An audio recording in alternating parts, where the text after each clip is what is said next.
My wonderful and loving Belle and I dined at Baxter's to celebrate Reagan's re-election. Although we both liked him, neither of us trusted George Bush.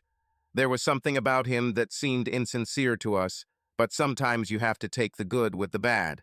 She ordered a rare ribeye steak, and I settled for my usual medium rare steak.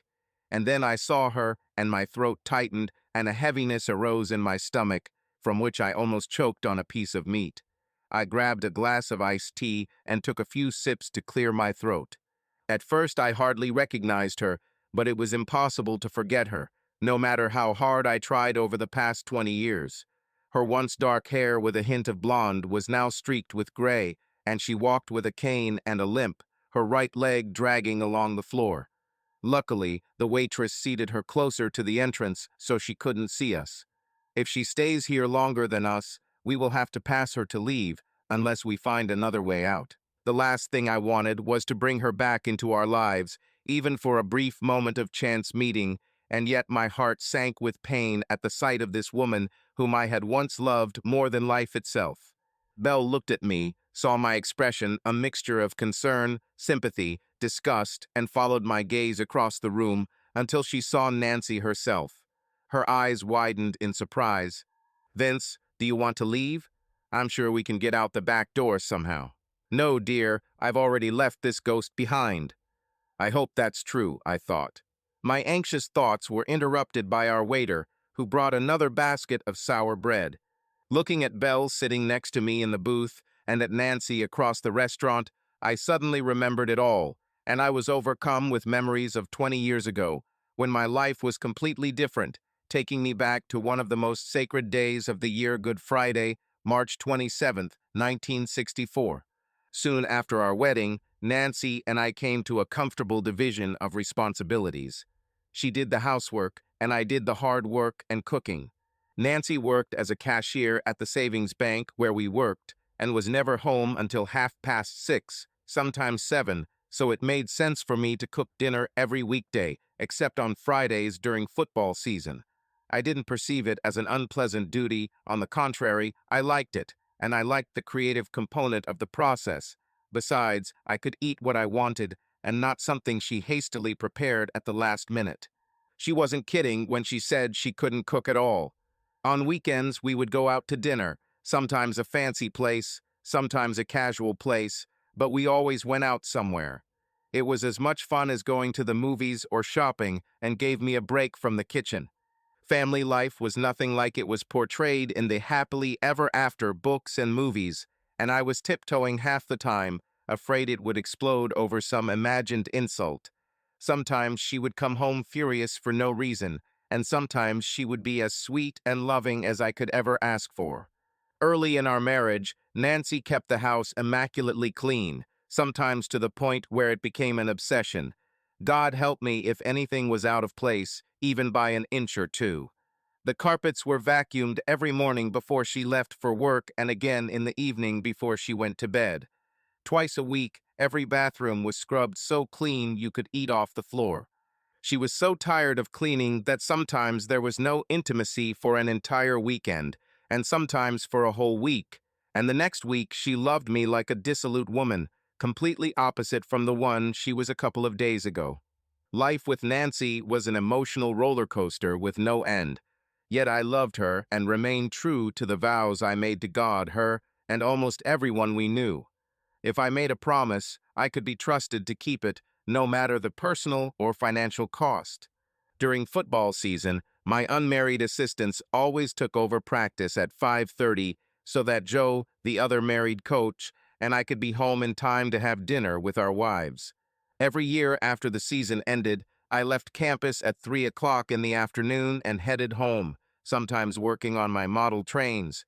Otherwise, I did light housework when it became obvious that it was necessary, especially when she was in one of her moods. After a few hours of this work, I was ready to cook dinner and wait for her to come. Sometimes I would call her at noon and tell her about dinner plans, and then pick her up at the savings bank. We went straight to dinner from there. Sometimes, however, Nancy seemed more irritated by my presence than pleased to see me, and I chalked it up to one of those moods that had darkened our lives from the first day. I felt like I was in a Jiggs and Maggie comic strip. Then, on that unfortunate, fateful day, I had to attend a dinner with the league members to set the calendar for the next 2 years. At the last moment, I decided to send two of my assistants to my place. I went home and started preparing dinner so that it would be ready when she returned home. I took out the chicken I was going to use for dinner on Saturday night and baked it in orange marmalade, made a green salad that just had to be dressed with blue cheese, and baked brownies for dessert. I thought everything would be perfect. By 6:30, the table was set, and since it was the start of the weekend, I used the wedding china and cutlery and laid out the tablecloth. Everything looked perfect, and while I was waiting for Nancy to come back, I was listening to the radio playing some new band from England, something like the Beagles or something like that.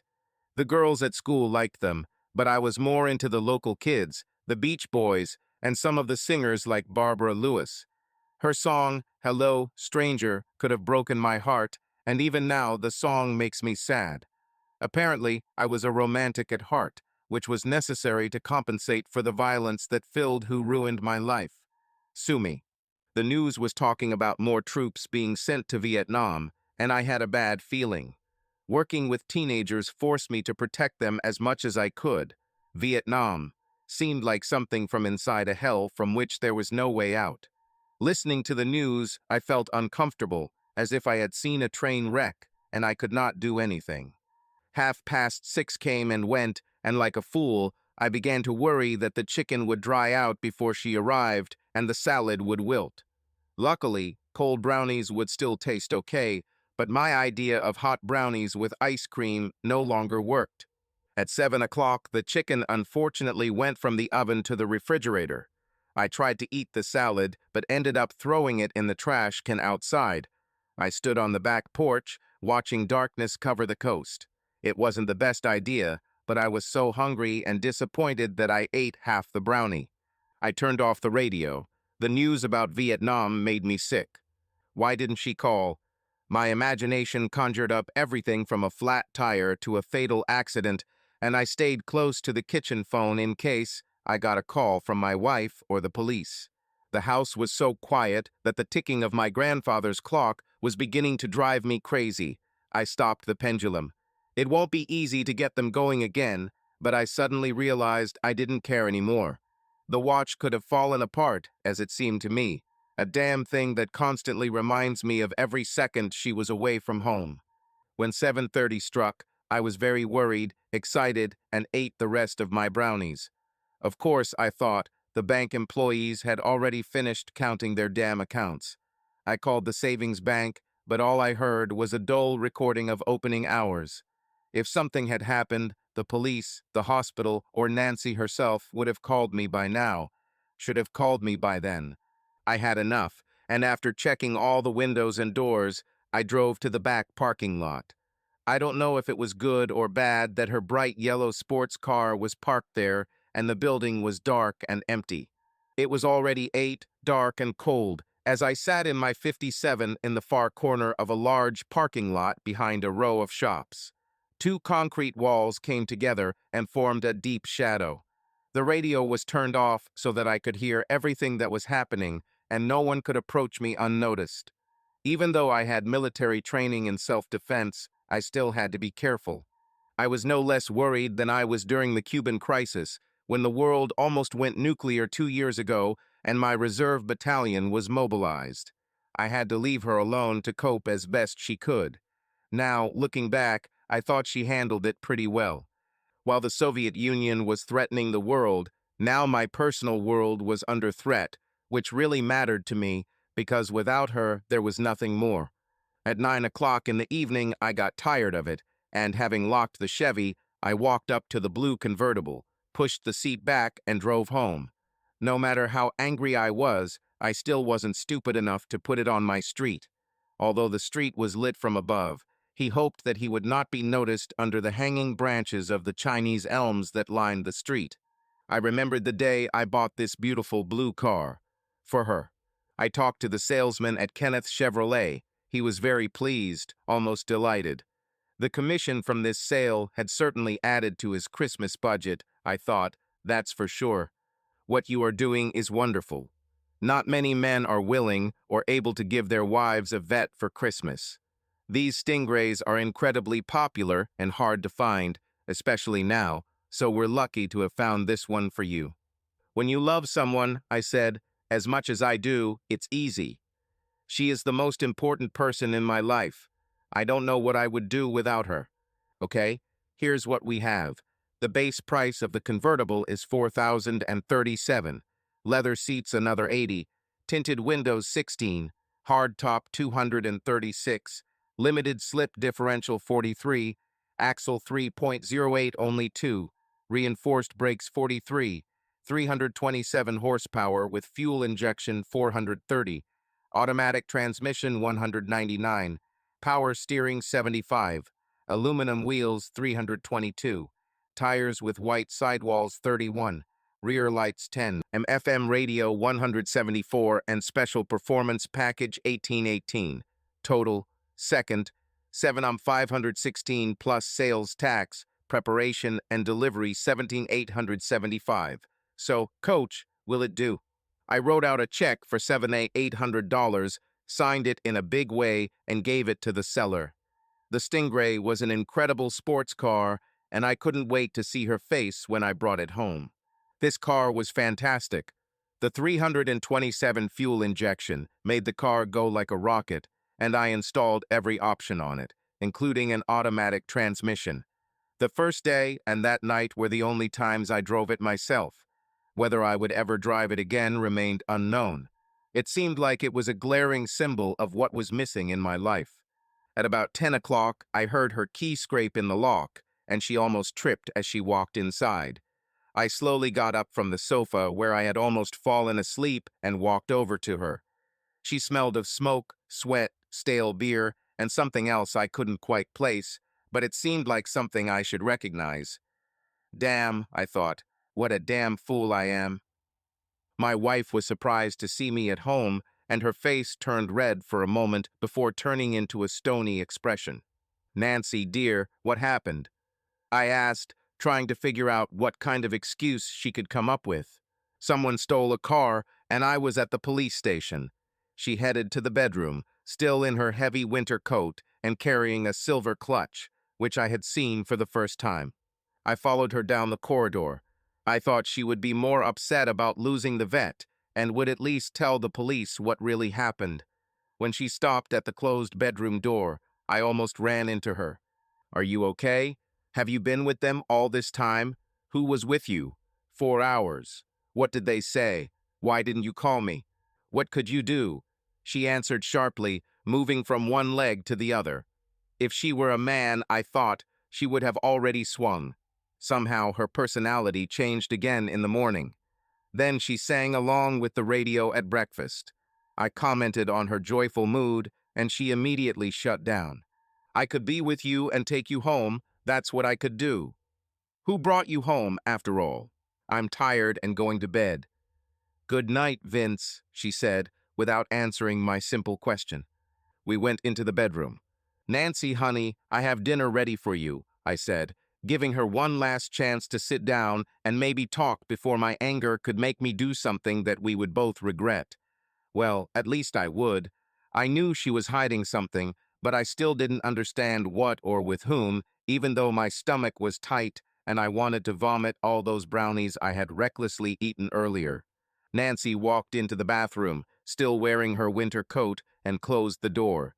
I heard the lock click, and then the shower started, something she never did in the evening.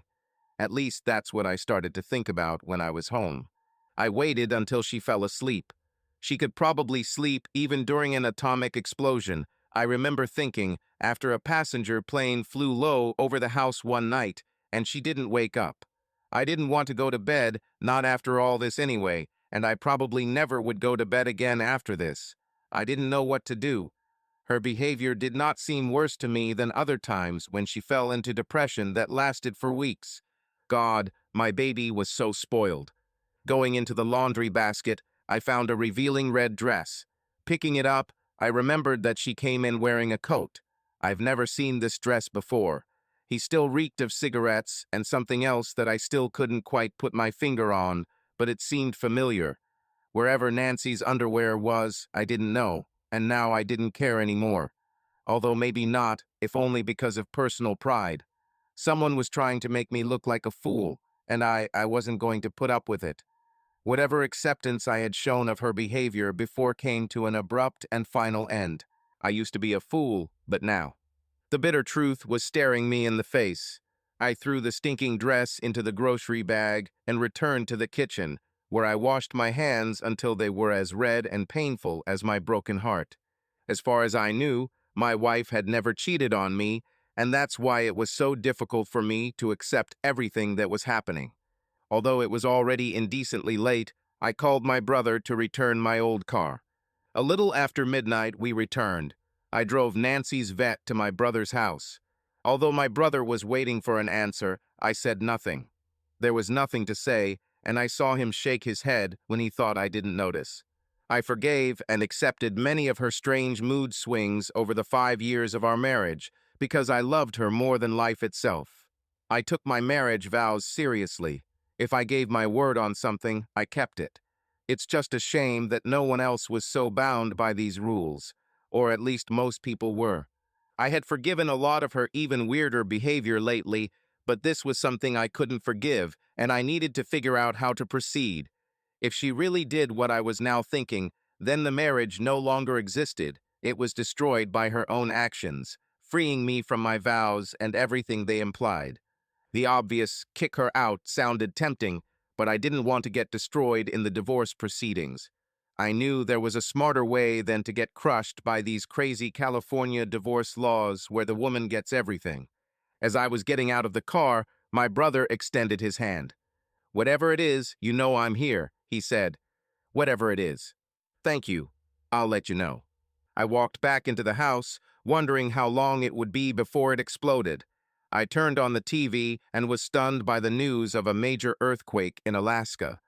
The widespread destruction in Anchorage seemed to mirror the destruction of my life.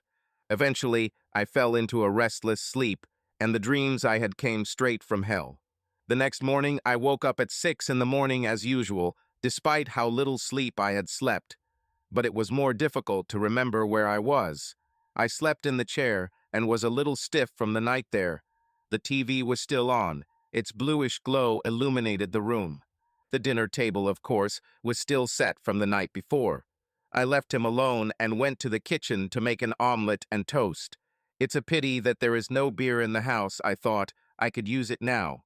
For someone who doesn't drink, I really wanted to get drunk, a stupid response to a serious problem. Might as well add this to your shopping list, along with a gun, maybe. A big gun. A seriously big damn gun. The plate fell into the trash can. Wedding china, to hell with it, I said to myself. I realized there was no point in giving away my intentions, so I picked it up. I cracked it. This seemed symbolic to me in light of my feelings. Sometimes we would have long, tender, wonderful Saturday morning lovemaking, but now the very thought of it disgusted me, and I thought I was going to lose my breakfast. Never in my life have I felt so unhappy. Not even my mother's death had the same impact on me as the horrors raging in my heart. Nancy was still sleeping, looking the same as she did on our wedding day. She was lying on her stomach, her dark blonde hair spread across the pillow, and her left arm hanging over the edge of the bed. Barely controlling my anger, I knew this was the fourth attempt, and I refused to back down. It was time for Hail Mary on the field. However, it never occurred to me to pray. If she was ruining my life, prayer wouldn't change it, and if she wasn't, there would still be plausible explanations that I demanded. She was still in bed at noon, 14 hours after she returned home. Whatever happened last night, I didn't even want to think about it, but it had clearly affected her greatly. She had never been like this before. Nancy's behavior was always unpredictable, even from the very beginning, but I tolerated it because I believed that she loved me with all her being. It was now a marriage made in hell, and I promised myself to see a good lawyer on Monday morning in case the worst happened. But first, I was going to take wicked pleasure in watching Nancy explain the disappearance of the car. I turned on the TV to a sports program that was talking about the upcoming Dodgers season. I wasn't that interested in baseball, but it was good background noise. I thought about turning up the volume, but realized that would only make my headache worse from everything that had happened. At this point, although everything was so obvious, if you stood back and looked with a cold eye, everything was circumstantial, and I had no real evidence, even for myself, let alone a lawyer, although this unknown red dress was a screaming signal demanding to be heard. If we were going to get divorced, I wanted everyone to know it was because of cheating. I wouldn't accept anything less, no matter how much it made me look ignorant, stupid, pathetic. I knew I would have to quit school and become a full-time renter. There was enough money in it. The vet was purchased from business accounts. But for now, I decided to leave everything as it is. This bitch was sleeping, and now I was waiting for the false excuses to come. Like, could she do this to me? A little after 1 o'clock in the afternoon, I heard the sound of the shower running again. This will be interesting, I thought. Yes, indeed. I was amazed that I could laugh at something at that moment. Nancy finally emerged from the bedroom wearing a blue and gold UCLA tracksuit, even though the house was warm enough to wear just a t-shirt. I knew she was hiding something that she didn't want me to see. Maybe there's a lot of stuff under that colored cotton fabric. What happened, dear? Are you cold? I can increase the heating. No, Vince, I just wanted to wear it again. You know, remember your student life. Damn it, how stupid did she think I was? Remember student life. So I will remember student life for her. Well, I really must be stupid if she did this behind my back. I felt like the stupidest person in the world at that moment. I just knew that somehow it would be my fault. I've worked in sports long enough to know that everyone is always looking for someone to blame. If Nancy thought I was going to cook her dinner, she was sorely mistaken. Cooking no longer brought the same pleasure as before. Let her cook her own damn dinner and everything else for that matter. I felt my anger begin to rise, and I tried my best to contain it. Walking into the kitchen, I called the police. This should be very interesting, I thought. Hawthorne Police, please wait. I didn't wait long. It must have been a particularly quiet night in the city. Yes, I'm calling about a stolen car. That's right. Last night, I provided the information the clerk requested to search for the report. What time was it? I understand. Most likely not. Do you think so? Okay, thank you. The call ended, but I continued talking into the dial tone about getting a police report and imaginary charges for storage of the vet that was parked safely in my brother's garage. And the time the police were called. 9:17 p.m., I guess, I thought. It took more than 3 hours to realize that the car was missing, since the police arrived 5 minutes after the call, at 9:12. Oh God, Nancy, I'm so sorry. They found your car this morning in Compton. She was taken apart. I tried to look sad, and then I remembered what she did to me last night. It was enough to make me cry, so I turned away and looked out the window over the kitchen sink. Let him think that I'm upset about the car. All that's left of her is what's in the impound lot. I'll take care of everything. You shouldn't see this. I don't think you'll like it. I opened the refrigerator so my sad smile would go unnoticed, and then took out the chicken for the sandwich. While I continued talking, I chopped up a tomato and lettuce. It's such a shame, really. I don't know how you'll get to work now. I'll have to drop you off and pick you up. I have to go talk to Al next door. He needs help with the wiring on his old car. It might take an hour or two, maybe a little more. Before she could protest, I left the kitchen and walked out into the backyard. Then I realized that all this time I was the only one talking, and she didn't say anything when we were together in the kitchen. I leaned against the wall next to the kitchen window as she grabbed the phone and started dialing a number. I was stunned. She couldn't even wait a minute. I wasn't going to put up with what she did like some crazy men do and tolerate it or let her continue with or without my permission. I wasn't one of those people. I'd better listen, I said to myself, and leaned against the wall of the house. The rough plaster hurt my skin, but not as much as her actions. No, there is no car. No, I don't know what happened. Did Jerry say something about me? Oh, did he say? I don't know now. I'll tell Vince something. Next Monday, okay? I'll think of something. Yes, I'm sure she'll try to tell me something. It seemed to me that a dark smile appeared on my face. So this bastard's name is Jerry. It wouldn't be hard to find this bastard and give him some American Western justice. But that would have to wait until I dealt with more important matters. She dialed another number. "Hello, honey. How are you?" She listened and laughed. "Yes, I know, but I still don't understand what happened to the car. She was always fine. You're right, Jerry. I should have just gone to you." "Yeah, he's pretty upset about it and wanted to know why I had to wait 4 hours for the police. It's good that he doesn't know how early I usually leave. I don't know right now. He says he'll drive me. I don't think he'll like it, but I'll ask.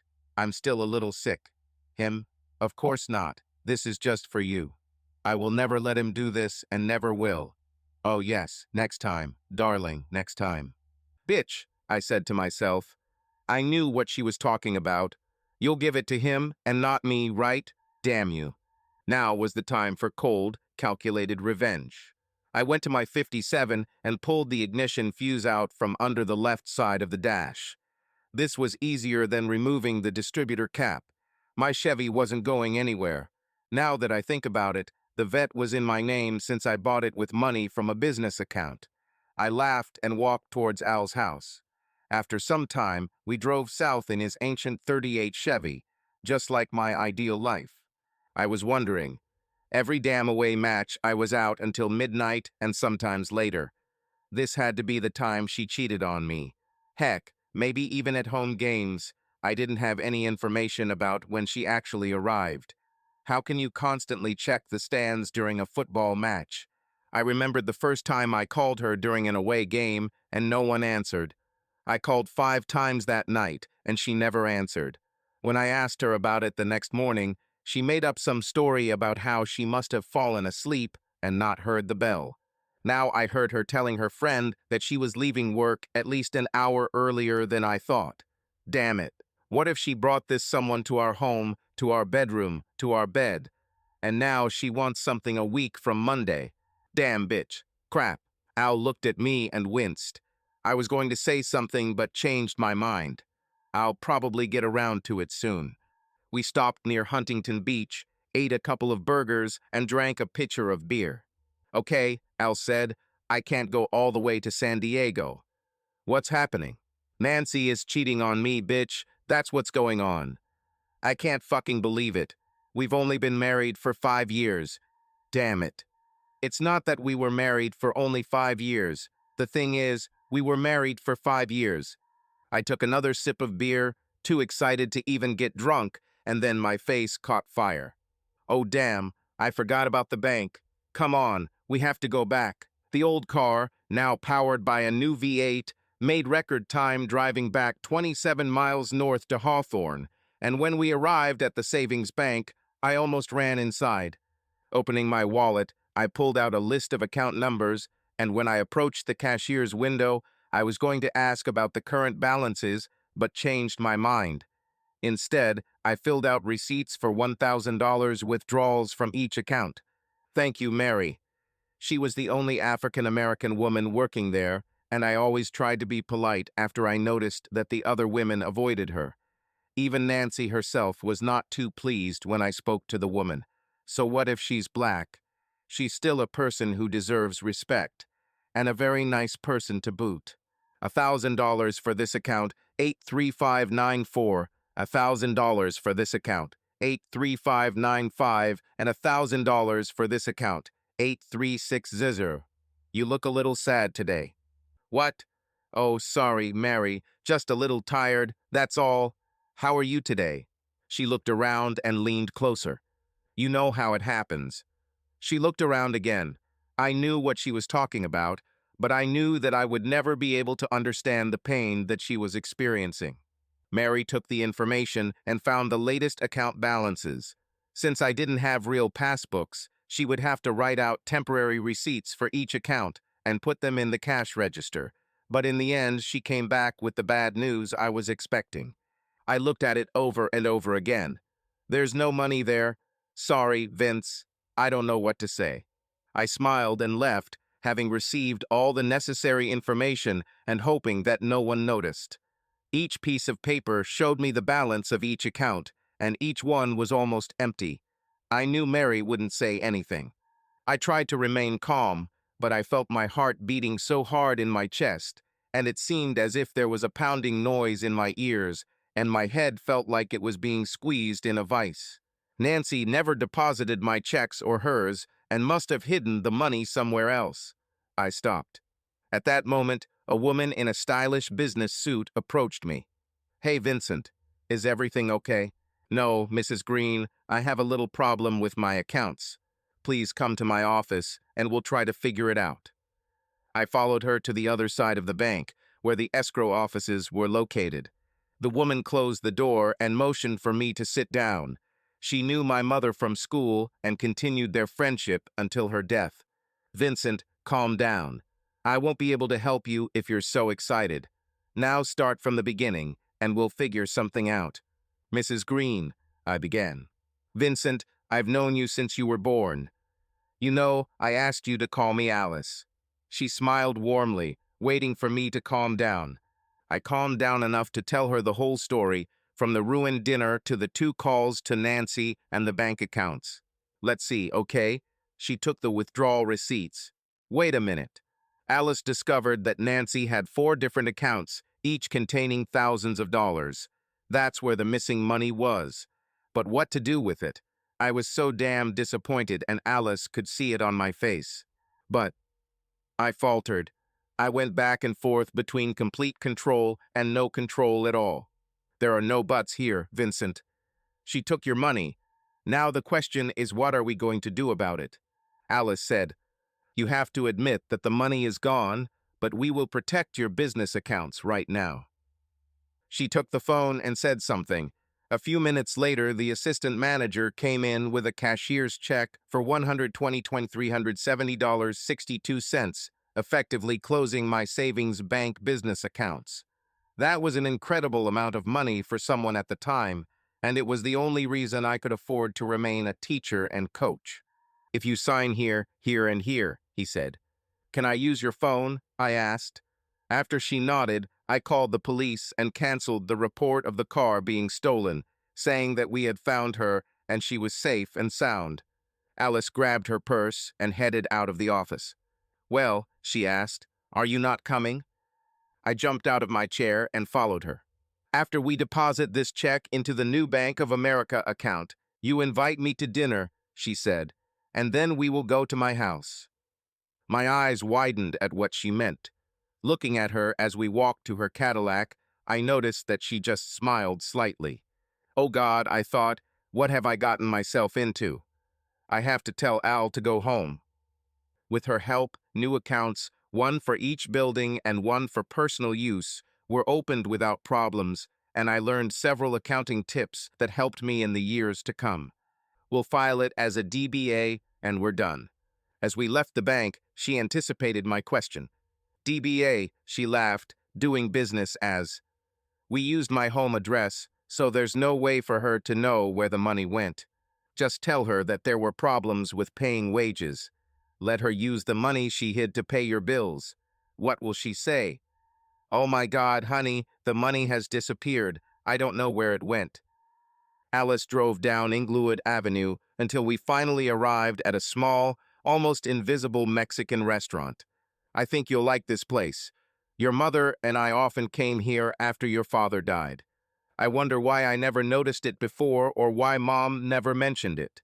Another secret that the women in my life kept from me. Damn, these women are all hiding secrets. I ate that burger not too long ago and was only going to order a couple of tacos. But when the young girl came up to take our order, Alice spoke quickly in Spanish, and the girl nodded her head and came back with 2 tequilas. Raising her glass, Alice greeted me and drank in one gulp. I looked at my glass and took just a sip. The burning liquid rolled down my throat. "Wow, that's all I could say, but I think I'll stick to beer." We were finishing our meal, just talking about something insignificant, when Alice gave me the biggest shock of all. "Vince, I don't know how best to say this, so please just listen to me. Your mother and I were very close, very close. If you remember, You and your brother were at my house as often as my daughter and I were at yours. Vince, your mom and I were lovers.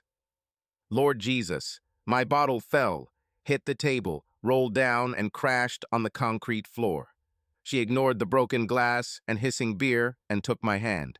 Vince, look at me. Your mother and I have been together for a very long time. Since school, I loved your mother as only one can love. Before I could say anything, the young girl brought out a broom and dustpan and began sweeping up the beer glass. In some ways, I was glad for this break.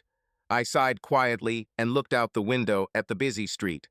Once my beer was replaced, my thoughts calmed enough that I knew I wouldn't say anything stupid or offensive to the woman across the street.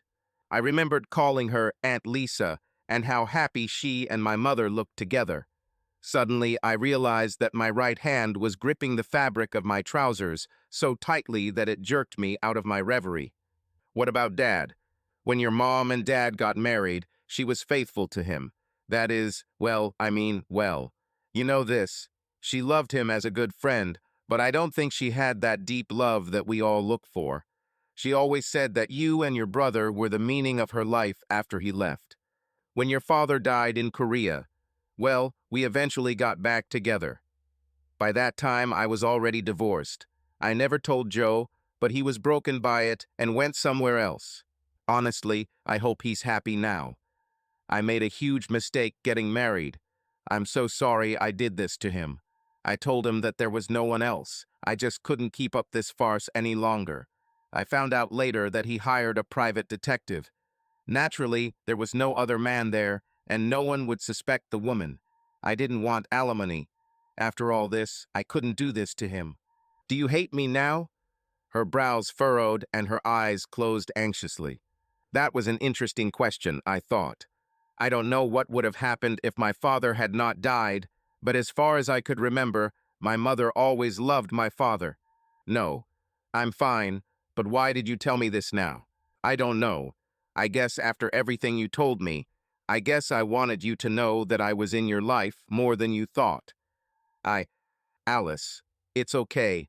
A little shocking, that's for sure. It will take me a while to figure this all out, especially now. With her, that is. I couldn't even say my wife's name. I was so angry and depressed. We sat there until noon while I listened to her stories about my parents and later about her and my mother. Finally, she realized it was time to acknowledge the elephant in the room. What are you going to do? I mean, now that you know. My face turned red and my nostrils flared. She later said that I reminded her of a bull ready to attack. Then something happened in my head and calm came over me. Even my posture has changed. I was more relaxed than she had seen me all day. Well, like you said, the money is out of my control, but she'll have to use it to pay the bills. It will be interesting, I think. I'm already confusing her with the car. Whether this car will ever be found or not, I am not sure yet, but I do know that she will never get it back again. It's a shame there's no place to hide it, but for now I'll leave it where it is. I have an empty apartment on the Manhattan beach lot, so I'm going to move there little by little. There's not much stuff there, just books and stuff. I sadly realized that this was all I had left now. A few books and odds and ends and a couple of stupid football trophies. Not so much for marriage, not so much for life. Vince, about this. My daughter is coming here from Texas and needs a place to stay. She has a scholarship to attend graduate school at ESC. Well, I thought that's the end of this idea. Of course, she can stay there. When will she arrive? Monday. Amanda wanted to see California again before she started school this summer. Alice's request was very inappropriate. I planned to live there for a while until I sold the house. Now I'll have to somehow cope and find something else, or just stay there and share an apartment, or worse, stay in the house for a while. There was no way that I, or she for that matter, when the dust settled, would stay in that house again. Vince, if there are 2 bedrooms, why don't you share the apartment? She won't cause any trouble, I swear. Please give her a chance. I knew I would help her. What she did earlier was enough. I owed her. I still found it difficult to imagine my mother and Alice. in bed together.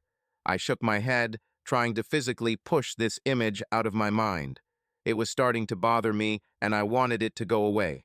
Okay, but there have to be some rules. First of all, it has to be quiet. I'm really not in the mood for noise right now. Secondly, no guests. I don't want my things to go missing if I end up there. Third, no rent. If this doesn't work, she has to go, and I don't want to deal with landlord-tenant issues. I'm sure she'll be very grateful for your generosity. When can she move in? We can stop by the store and make some keys. Any time after that will do for me. She can take the back bedroom. The sheets and blankets are already in the closet. Vince, I know you've been through a lot, and this is a very difficult time for you. A very difficult time. I'm here for you. I'm sorry you found out about me and your mother this way. Honestly, I don't know. Why did I tell you? I probably wanted to tell you this for a long time. When we get back to your house, I'll write down the address and route. Do you happen to have a photo? Alice opened her purse and took out her wallet. Here, she said, handing it to me. On the left side was a photograph of a slender girl, almost thin, with mousy brown hair and large round glasses. But on the right, I saw a photo of Alice and my mother, both smiling at the camera, hugging each other. I immediately realized that they were more, much more, than just friends. So much, I thought, that I didn't know and probably never would. I returned the wallet. Come on, Vince, I said I want to take you home. We walked out into the daylight. Even in early spring, it was sunny and warm in Southern California. It was quiet on the way to her house. I looked out the window, and she left me alone. I didn't quite understand what was on Alice's mind. Although she was still a very attractive woman in her early 40s, she told me that she preferred women, unless, of course, I thought, strange visions flashed through my head. After all, she has a daughter. Walking into the front of the duplex, she pointed to the couch, and I sat down. At least, I laughed, it's not covered in plastic.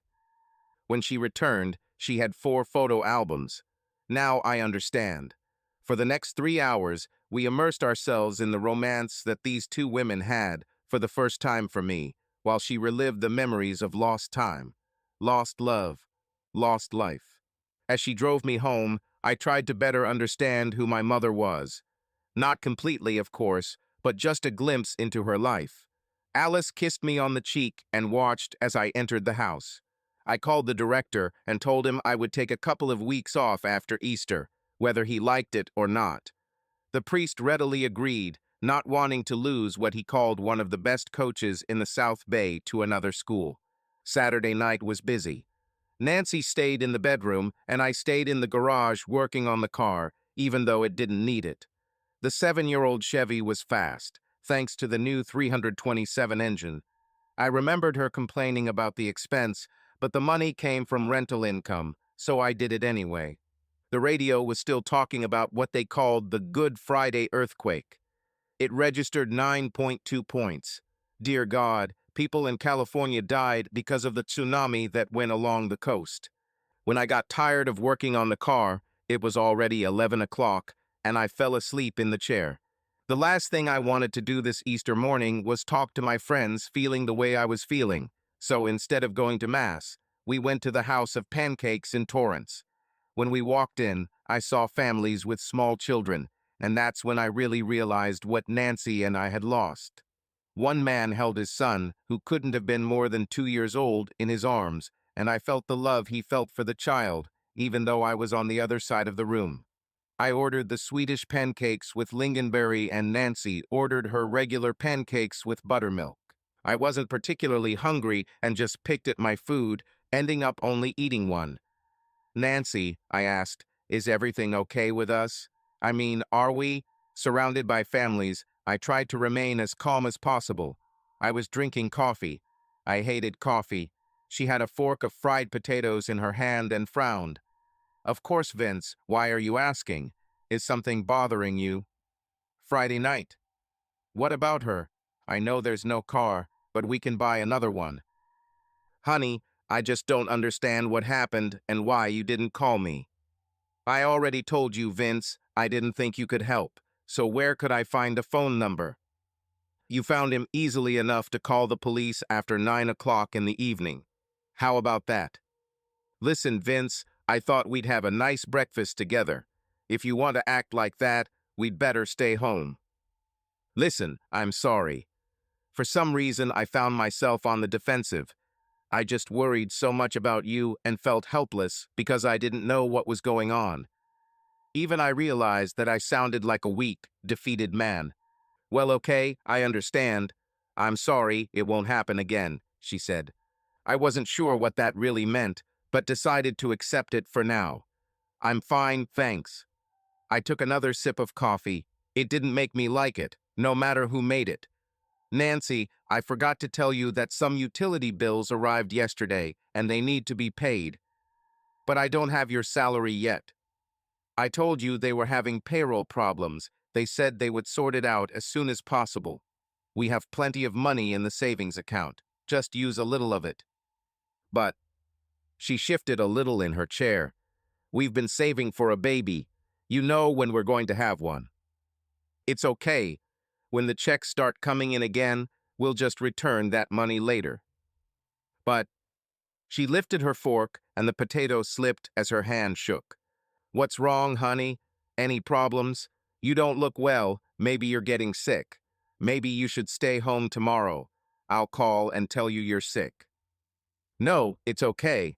I still have to go send the payments. She seemed a little more confident, but still placed a trembling hand on her lap. Why don't you just write a check? Yeah, I forgot. Stupid of me. You're right. I'll be fine. I feel better already. Great. Let's take a drive down the coast and maybe spend the day in Santa Barbara. Time to add some romance into our lives. I'm sorry if I made you feel like I don't care. Where did you get that from? She blushed just enough to make me nervous. Oh, I don't know. It just seems like you've become distant, like you have something more important than us. That's all. Vince, no, no, no. There is nothing and no one more important to me than you and us. You have to believe it. You have to.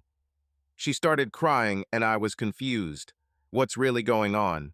I had no idea at the time, and it would not become clear for many years. I moved across the sofa and hugged her. Don't cry, baby. Please don't cry. We'll be fine. We'll be fine.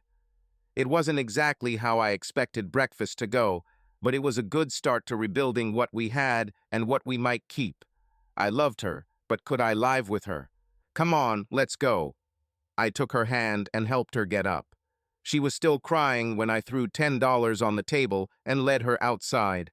Instead of driving 3 or 4 hours along the coast, I drove us to Point Vicent in Palos Verdes and parked at the enchanted lighthouse. Nancy, honey, let's take a walk. We walked along the path to the lighthouse, holding hands like teenagers afraid to do anything more. There is a legend about a woman who waited for her lover to be lost at sea, and some think it is the ghost of a broken-hearted woman who threw herself off a cliff when she discovered that her fiancé had abandoned her. I didn't mean to tell her this, but by the grace of God, it all coincided with my feelings for her. We stopped, and I turned her to face me. I kissed her. Her arms wrapped around my neck, and I felt her tears on my cheeks. Perhaps the madness was over, and I was simply seeing what I was so afraid to see, even with the red dress and bells staring me in the face. I wanted her so bad. I was trapped in the passive-aggressive relationship we were both playing in, and her erratic behavior was not the cause of anything worse than at any other time. My wife, my life. We spent the rest of the day in Marineland. It was like dating again. Perhaps we had both lost sight of what it meant to love someone. Perhaps we had both lost sight of letting the person you love know you love them. I had a lot to think about what I was doing and what I didn't do. There was a very romantic restaurant in Marineland, so we ate there, chatting, laughing, and holding hands under the table. My heart was responding to a woman, to the woman I fell in love with, to the woman I married. We returned home and went to bed. We just lay there cuddled up to each other. I hugged her tightly, hoping that the demons that had been possessing her from time to time had been exorcised. However, I still needed to see a doctor. It's better to be safe than sorry and find out exactly what she was doing when I wasn't around. On Monday, I dropped Nancy off at the back door. For the first time, she kissed me and waved goodbye. I turned off Hawthorne Boulevard and headed west on Rosecrans toward Santa Monica Bay. Alice's daughter was moving, and I wanted to meet her. I started whistling, something I haven't done in a long time. Nancy did not like whistling, calling it ill-mannered. The Beatles were playing on the radio. Love Me Do. 93 KHJ was disappointing. I didn't like the song, so I changed the station. 1070 KNX. Earthquake, Vietnam again. I turned off the radio, preferring the sound of the wind rushing past the open window.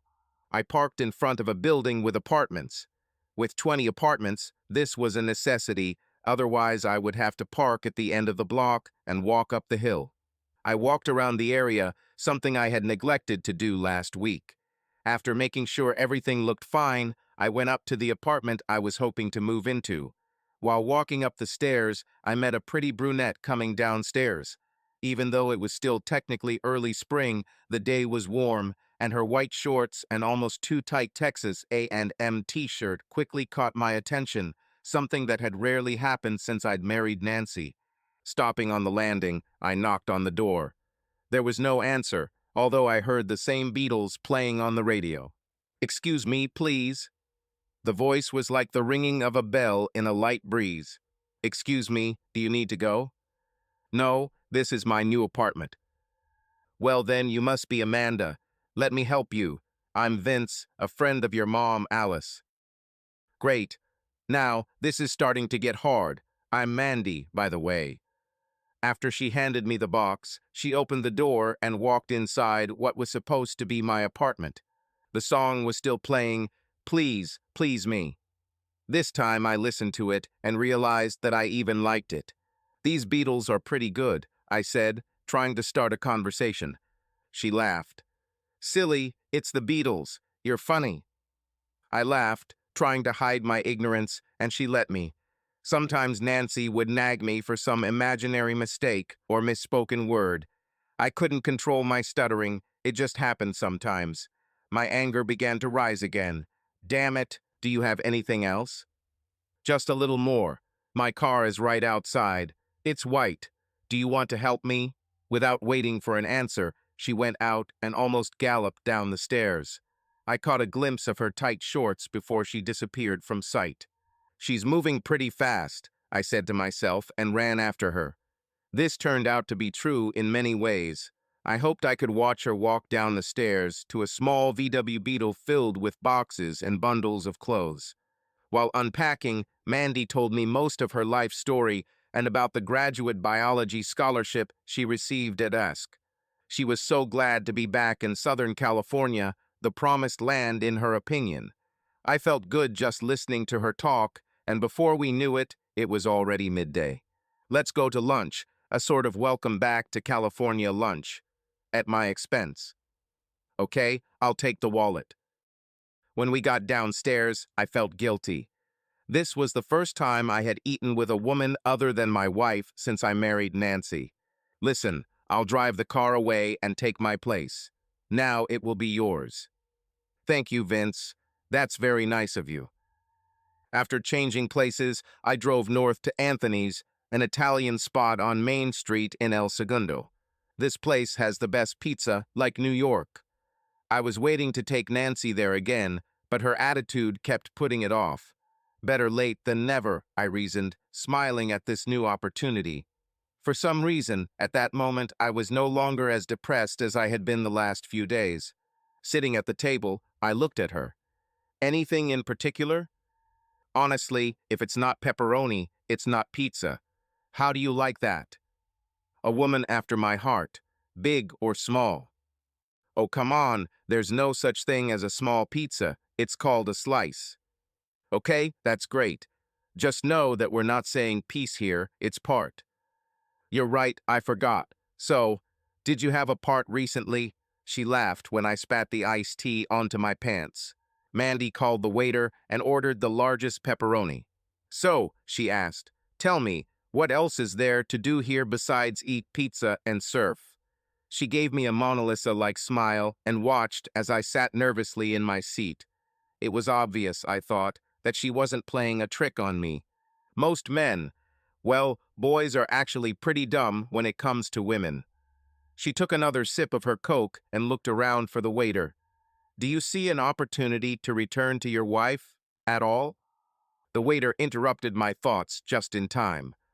One large pepperoni. More Coke, young lady. Yes, thank you. Now, Vince, answer my question, please. She looked at me with a little girl expression that probably worked a lot in Texas. I took a piece from the plate, pulling the mozzarella all over the table.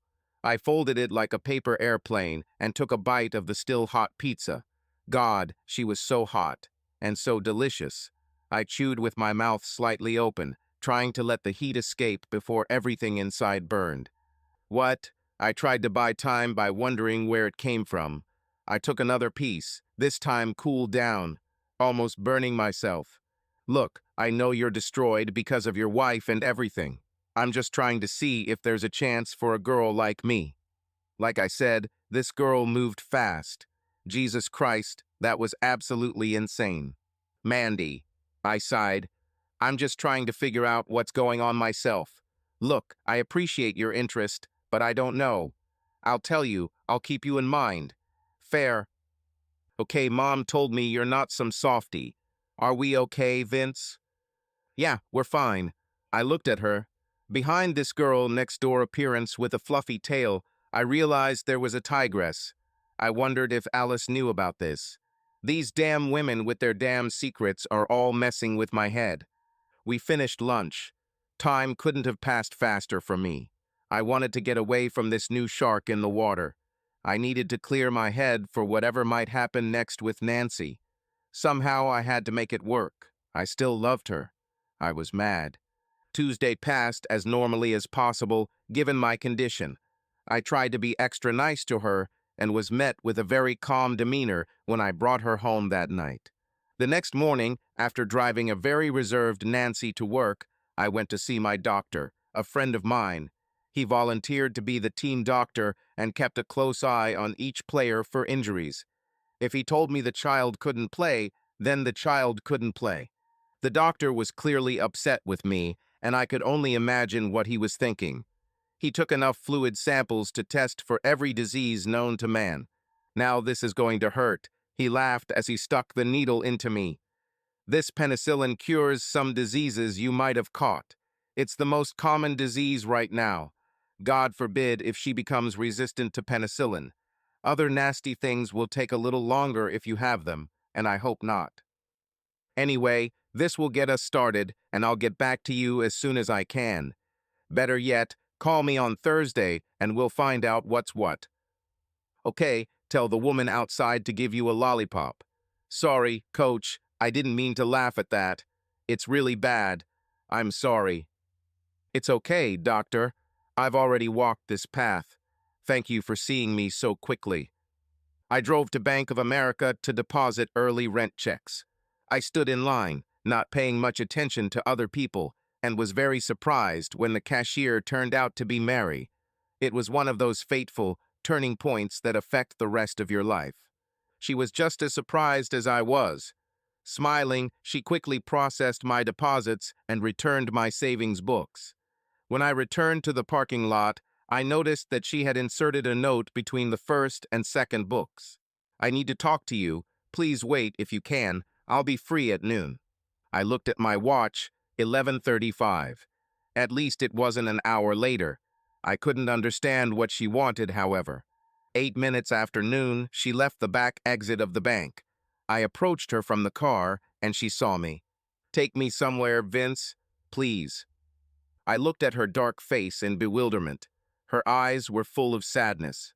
Another woman with secrets. Is there really one left around me without them? Mexican food, I smiled. Whatever you want, Vince, I really don't care. Damn, another capricious woman. I turned west off El Segundo Boulevard and drove onto Inglewood Avenue and then south. The loud blue Chevy was easy to spot, so I didn't want to drive past Nancy's work. Someone would probably have noticed us. Pretty soon we arrived at the same little Mexican place that Alice showed me. When we sat down, the same young girl brought 2 beers and a glass for Mary. "What are you going to do?" I asked. "I really don't know. You seem to have been here before, I guess. Can you order for me?" I knew that Mary didn't come to me for a free lunch, so I decided to treat myself a little and asked the girl to bring tacos and enchiladas, and then we would decide what to do next. I looked at the woman sitting opposite me. She reminded me of that singer from the Supremes, only a little heavier and with more curves. I thought she could make someone who loved her very happy.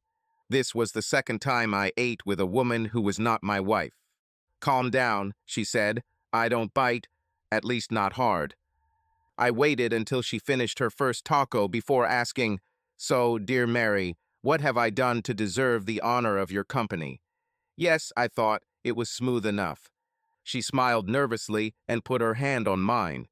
With all the craziness that had hit me since Friday, sitting there and having lunch with a very cute African-American girl just fit in with everything else. It wasn't so much good or bad as it was different. I was sure that if we had gone to a more casual establishment, the States would have made us leave. "Vince, you're probably wondering why I'm at Bank of America now." I nodded my head and took another bite of my taco. "I can't work there anymore, stay there, any longer. Besides the obvious problems, most of the women working there, they sleep around." She completely captured my attention. "Majority?" I asked nervously. Even married ones." It was the most satisfying gut punch I've ever received. My hand was shaking so much that I had to put the beer down before breaking another bottle. "I'm so sorry, Vince." Her sad face said it all. It was one thing to guess, to hope against hope, that this wasn't true, or at least a passing fad, a silly adventure we could go through. But promiscuity took everything to a new level. "Do you know who?" I knew, but I didn't want to know. "One of them is Jerry Estandia and—" My beer-fueled lunch rose back up my throat. I raised my palm towards her and went to the toilet as quickly as I could. When I returned, my food was cold and my beer was warm. For the most part, with the exception of the first taco, her food remained untouched. "Sorry, Mary, It's okay, Vince. It shows that you are human and you love your wife." "Yeah, well, I wanted another beer, but changed my mind." "Thank you, Mary. I can't imagine how hard it was for you to tell me that." "Do you want anything else?" I looked for the girl. "No, I'm not very hungry." "Look, why don't we start over?" I could see that she didn't quite understand, so I just continued. "Hi, I'm Vince, and you're really cute." I reached across the table and shook her hand, and a very genuine smile appeared on her face. "Hi, I'm Mary, and it's nice to meet you. Do you come here often?" We both laughed, and for the rest of the day we ate and told each other our life stories. I tried to smooth over Nancy's erratic behavior as much as possible, but Mary had spent the last 10 months standing by her side. I learned that she lived in a small apartment in Lenox and walked 4 blocks back and forth to catch the bus. At that moment, a crazy idea appeared in my head. "Let's go," I said, throwing down a 20, took her hand, and we walked out. I took her to Mandy's apartment. "There's a girl here, Amanda. She's Alice's daughter. I let her have the back bedroom. I'd like to show you this place, if you don't mind. You might like it." I showed her the place and asked if she would like to share the apartment with Mandy. For a moment, it seemed like she expected me to want something in return, but then she smiled. "How much will it cost me?" "Nothing." "Well, maybe have lunch with me from time to time?" I laughed. I actually laughed for the first time in I don't know how long. Why did I feel this way then? I had no real idea, but I didn't care. "So, are you taking it?" I'm acting like one of my footballer crushes when a pretty fan finally notices him. "Yes, thank you very much." "But what about?" "Your things? I'll take the boys with me." "When do you want to move?" "Last month." "You'll need a car. There are no buses here." "Let me handle this." "Wait a second." I called my operations manager and explained what I needed. They'll be here in about an hour or so. Steve is the boss. He'll have a set of keys for you. I'm going to buy you a car today, but I need to get there before the DMV closes. See you later tonight. When I said it, I knew how it sounded, but when I started apologizing, she just smiled. I stand by your word, Vince. Ever since I took the vet to my brother, I've kept the pink card in my wallet. I made it to the DMV a few minutes before closing and stated that the license plates were stolen and I needed new ones. Simple and done. I went and changed the plates and talked to my brother, handing him the keys to Nancy's car. I drove the 57 to pick up Nancy. Pizza? I asked cheerfully, feeling better than I had in a long time. Thank you, Anthony's. She smiled and her posture improved. Of course, great. I immediately recognized the change in her mood. The girl I thought I married came back. I smiled at her, even happier than before, but I didn't know how long it would last. Sometimes her bad mood lasted only a week or so, sometimes several months. The rest of the time she was normal, or at least what I had by then accepted as normal. However, this was the first time an affair had entered our relationship. As far as I knew, I refused to think that there were others, but I tried my best not to think about it. We had a wonderful dinner like we did on our dates, discussing everything under the sun except what happened, and then we headed home. While she was changing, I called my brother to take Mary's car. Unfortunately, by the time the Thursday morning sun broke through the bedroom window panes, my lover had disappeared and her evil, slutty twin had returned to her place. The night before she had commented on how nice the Chevy looked, but when I drove her to work, all she did was complain and ask when she was going to get another car, another vet. I tried to ignore it, but I just couldn't. To be honest, I was afraid to go to the doctor on Friday to find out the test results. Well, Vince, there's good news and bad news. Doctor, just tell me, okay? I hated people who said that, and I immediately knew that he was angry with me. Yes, you had a disease, and it was supposed to go away. He left it hanging in the air. Can you give me another shot? I didn't want to tell him that I made love to my wife stupidly. What are you hiding, Vince? His face told me that he knew something, although I didn't know what at the time. Okay, wait here. He returned soon and gave me an injection, not too kindly. Now, listen, Vince. Stay away from whoever it was. Did you have an affair with your wife? I decided to take the hit. No, maybe, hell yes. What now? Well, you should tell her and bring her here. Anything else? I shook my head no. I could see that he was disappointed in me and probably thought I was using one of the women from Imperial Highway. I still loved Nancy enough that I didn't want him to think of her as a slut. Well, everything went well, I told myself sarcastically as I walked aimlessly towards the beach.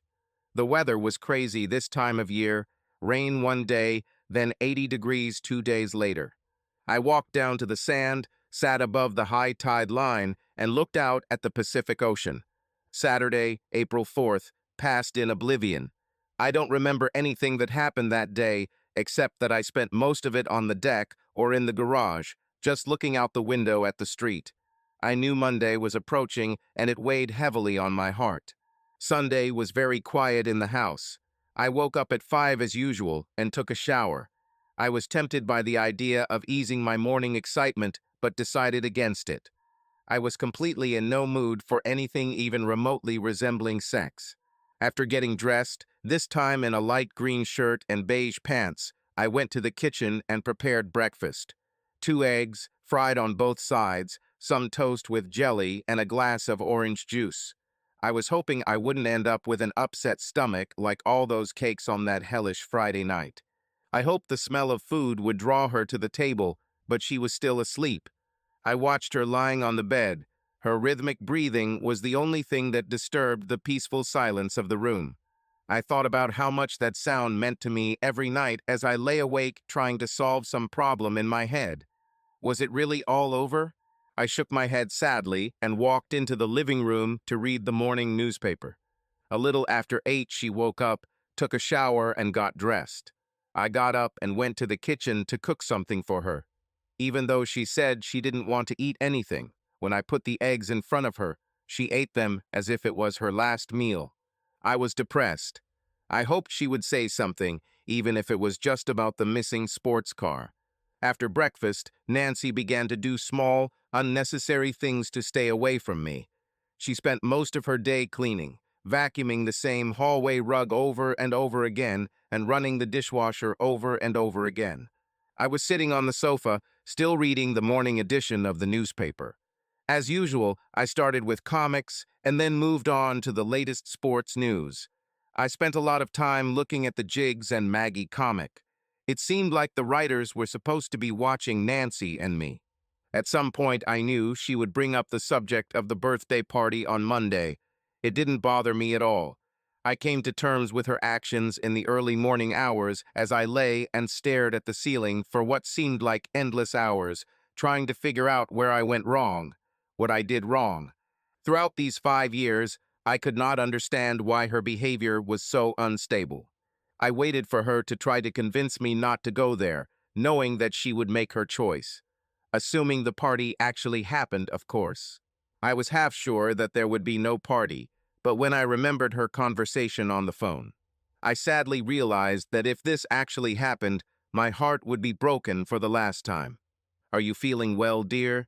You seem so quiet this morning. Maybe I caught something. Don't know. Maybe I'll stay home tomorrow and rest, she said, looking at me warily. That's a good idea. You look pale. Should I make you some hot chocolate or something? We have marshmallows, the one you love. No, Vince, I think I'll just lie down. She got up from the kitchen table and returned to the bedroom. I knew I was playing a dangerous game of cat and mouse with my wife. Dangerous for her. Why she decided to have an affair was a mystery to me. Except for Friday nights, I was always home before she was. Perhaps she took me for granted, seeing that I always put her wants and needs first. I gave her the best I could afford. That Daytona blue convertible was good enough proof of that. More importantly, I gave her my love, both physical and emotional. I remembered the disaster of our wedding night.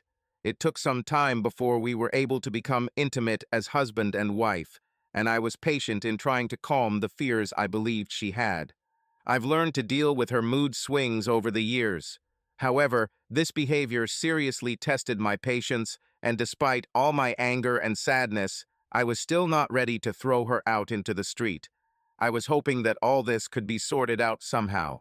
Maybe, just maybe, there was nothing worse than what I found on her dress, although, sitting here and thinking, that would be enough to justify something more serious on my part, much worse than last night.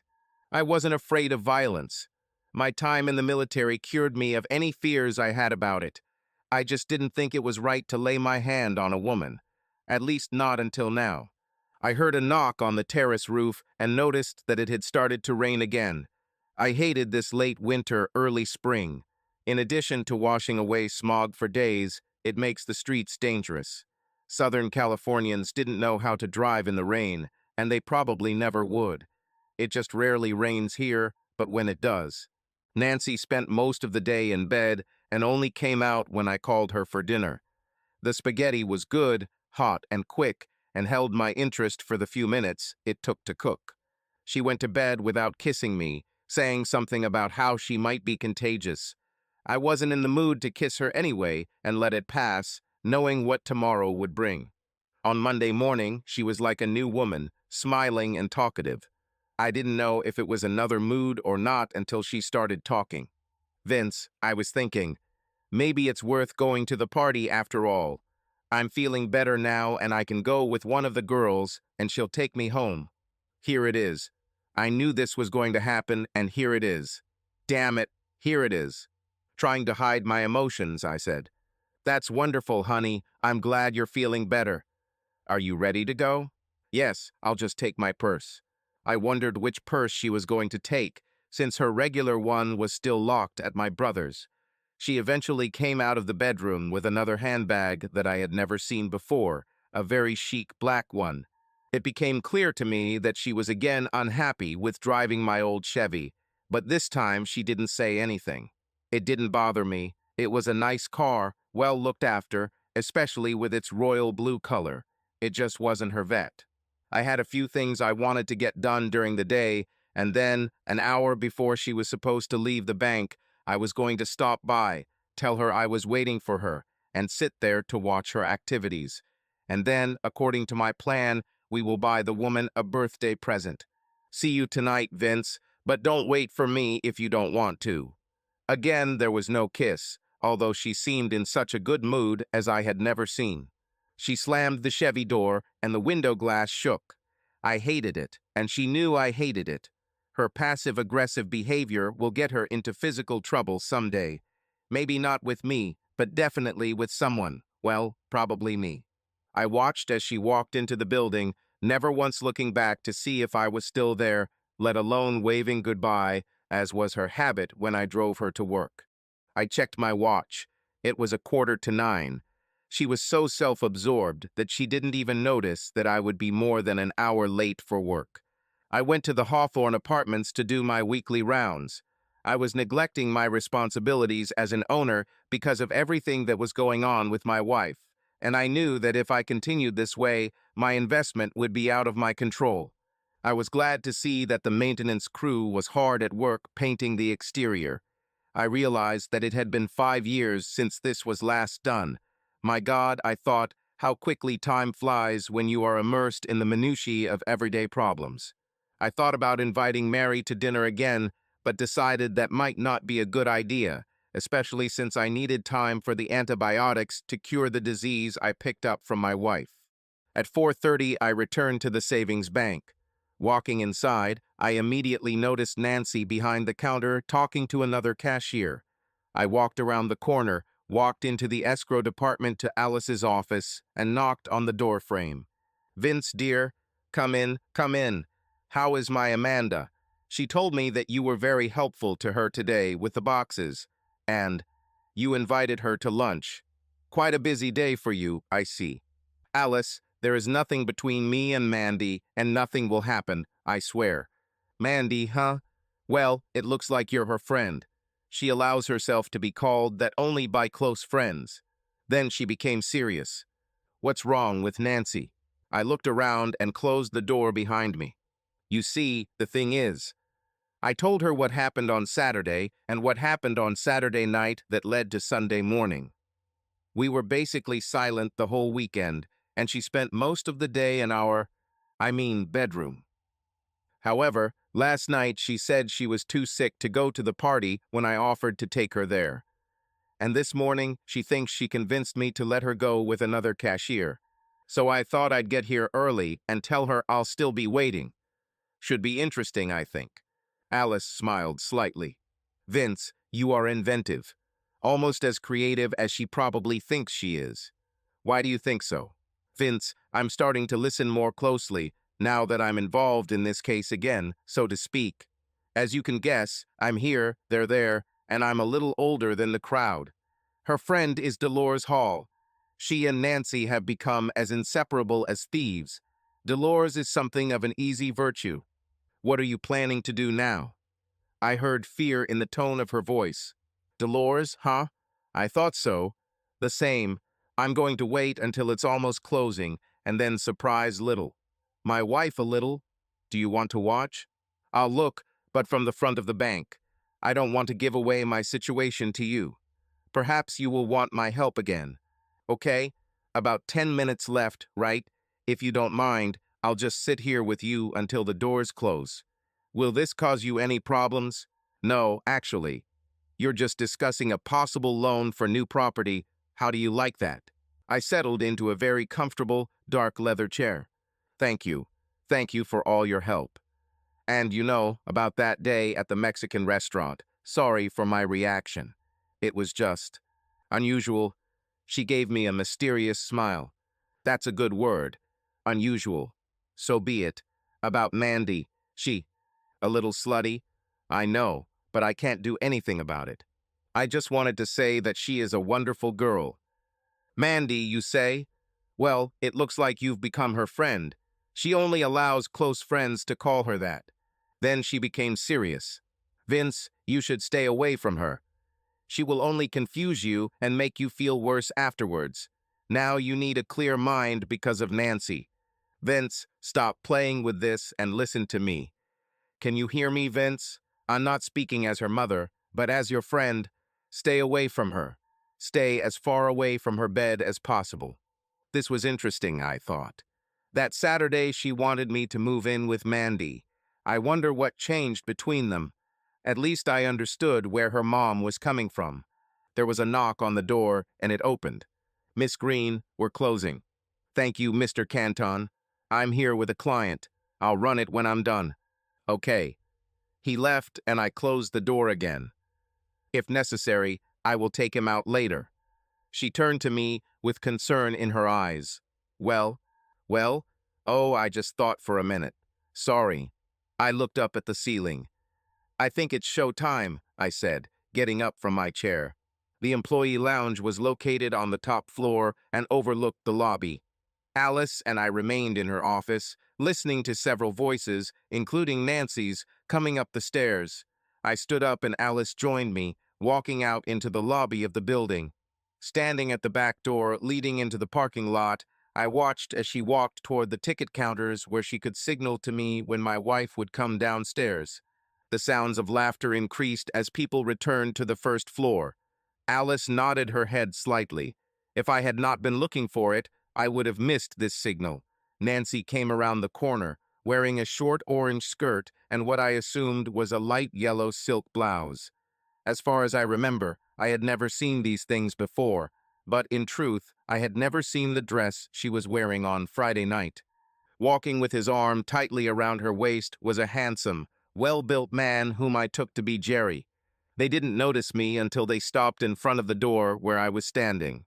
There was no shock or surprise on my part, although I was heartbroken to witness her betrayal. I wasn't sure what was going on in her head. I've already faced demons on Friday night, and Saturday, and Sunday, and at the doctor's office. Jerry had no idea who I was and stood there smiling at me while Nancy looked back at someone. I thought about removing that stupid smile from his face, but then I noticed that Nancy wasn't wearing a wedding ring. It was entirely possible that he didn't even know she was married, but then I remembered her phone conversation with that bastard on Saturday morning. Nancy turned and froze, petrified, like a deer in headlights. "Hello," I said. "Hello," he replied. He hugged her tighter, subconsciously marking the boundary between them and me. It was an unconscious move on his part, but to me, who works with teenagers all day, it was very obvious. At that moment, I wanted to kill him. He seemed to be getting nervous since I didn't move out of his space, and he anxiously looked for Canton to open the door. Eh? The waitress brought me back to reality by asking if we would like dessert. My wonderful Belle, as usual, ordered New York cheesecake with strawberries, and I, like a true American, asked for apple pie with a large scoop of vanilla ice cream. If I had known then, so many years ago, what I know now, I would have acted completely differently. None of us deserved what ended up happening. Nancy was still sitting at the table by the window, and I couldn't take my eyes off her. Subscribe to our channel so that your love doesn't cheat on you, and go ahead and listen to the next story, because this story is nothing compared to the next one. If you're under 18, don't even think click to the next one.